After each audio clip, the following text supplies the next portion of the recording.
Hi, in this video we're going to look at a visual example. What does it mean when we divide fractions? So if we think about whole numbers and when we work with whole numbers, if we're doing a division problem such as 36 divided by 4, one way of thinking about that problem is to ask ourselves how many groups of 4 are there in 36? Well, there are 9. 9 sets of 4 in 36.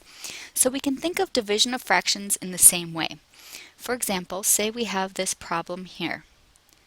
2/3 divided by 1/6. What we're asking is, how many sixths are there in 2/3? So if we take a look at this problem visually, here we have 2/3. If we look just at the solid lines, we can see that we have 2/3, okay? 2 parts shaded out of a total possible of 3. But then our question is, how many sixths are there in 2/3? So that's where the dotted lines come in. We've shown each dotted line is dividing the thirds into sixths. So if we look at both dotted lines and solid lines, what we have is sixths.